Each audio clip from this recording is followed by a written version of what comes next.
Hello everyone, আসসালামু আলাইকুম সবাইকে।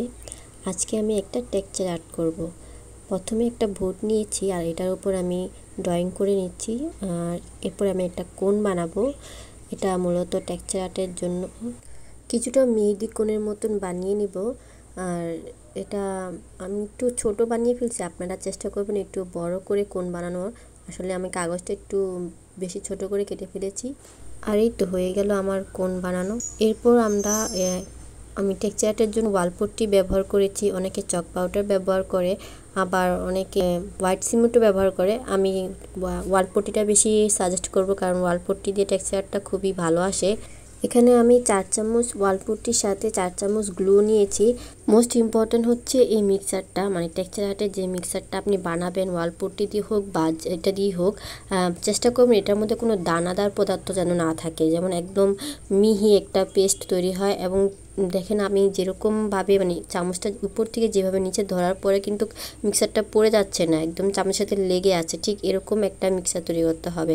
মানে আপনার এই মিক্সারটা যত ভালো হবে আপনার টেক্সচারটা ঠিক ততই ভালো হবে এবং এটা ফেটে যাবে না। মানে অনেকের আছে টেক্সচার মানে দেওয়ার পরে ফেটে যায়, ওই ভয়টা থাকবে না যদি আপনার এই মিক্সারটা ভালো আসে। তো এখানে আমি আগে বড় ফুলগুলোর কাজ করব। আর এখানে কোনটা যখন কাটবেন তখন অনেকটা মোটা করে কাটার চেষ্টা করবেন। আমি অনেক চিকুন করে কেটে ফেলেছিলাম, পরে আমি অবশ্য আবার মোটা করে কেটে নিয়েছি। এরপরে একটি ব্রাশ দিয়ে এভাবে সুন্দর করে আস্তে আস্তে ফুলের শেপগুলো দিবেন। এখানে একটা টিপস বলে দিই, যখন ব্রাশ দিয়ে ফুলের শেপ দিবেন তখন অবশ্যই ব্রাশটা পানি দিয়ে ভিজিয়ে নেবেন।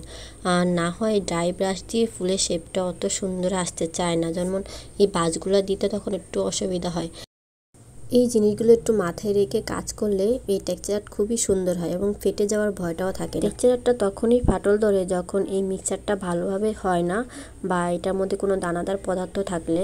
তো যখনই আর্ট করবেন টেক্সচার আর্ট, তো অবশ্যই এই মিক্সারটাকে খুব ভালোভাবে তৈরি করার চেষ্টা করবেন। আর এই তো কথা বলতে বলতে আমার আর্ট প্রায় শেষ। আর এটা এখন আমি শুকাতে দিব, আর চেষ্টা করবো এটা খুব ভালোভাবে শুকানোর। এটা শুকানোর পর আমি এটার মধ্যে রং অ্যাপ্লাই করব। রং অ্যাপ্লাই করার ভিডিও অবশ্যই আপনাদের সাথে আমি শেয়ার করব। ততদিন পর্যন্ত আল্লাহ হাফেজ।